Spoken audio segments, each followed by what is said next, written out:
I guess the topic that I was really going to discuss today was, when do you know that it is time to buy or upgrade a piece of equipment?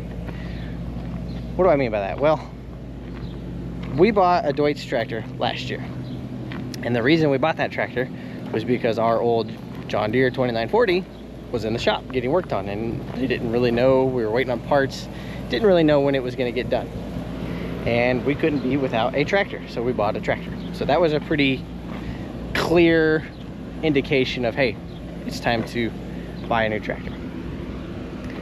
What I'm talking about is stuff like balers, mowers, brush hogs, you know, your other stuff. Like, at what point do you know, like, hey, I am having to, anytime I hook this thing up, I'm having to work on it, I'm having to go to the parts store and buy parts for it.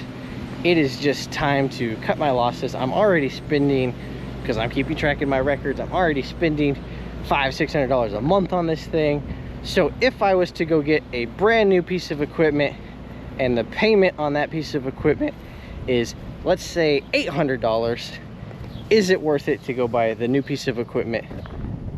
I would say yes. So that's my question, is when is it time? Because most of the time we don't count our labor, right? Most of the time when we're factoring in what does something cost us here on the ranch, labor is not factored into it. So if I've got a brush hog and it's just wearing out, or a baler would be a better example. You know, every time I bale hay, it breaks down. I'm having to run things to the parts store and spend, you know, a couple $100 every time I bale hay. And so at the end of the month, I've spent, you know, $500–600 a month on this baler, right? At least the months that I'm using it. And, you know, you could go buy a baler, whatever the number is. Your time is worth something. So if the payment on the new piece of equipment is a little bit more than what you're spending on parts, it's probably going to be worth it because of breakdowns. So the new tractor, for example, anytime there's an issue, since it's under warranty, I pick up the phone, I say, hey, here's the issue. And we've had two minor issues with it. And service guys were out immediately, got it fixed, done.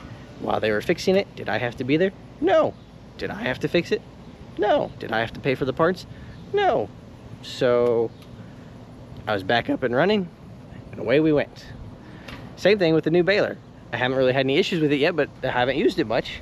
The only issue we had is those bales that we baled were a little light. You know, we were hoping for a little heavier than that. So there again, I called them up.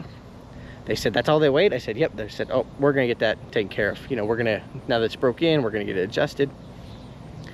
And so Monday, hopefully, I'm planning on baling hay, and one of the techs is gonna come out and ride with me, and we're gonna adjust the baler as we go. We're gonna do some adjusting, run a bale or two through it, make sure we're where we need to be. If we need to adjust it some more, we will, so on and so forth. And that's nice. Like I said, it does cost money, but don't ever forget that time is your most valuable resource. You don't get any more of that. You can make more money, you can't make more time. So that's kind of how I look at things, and that's how when I figure out it's time to buy something new.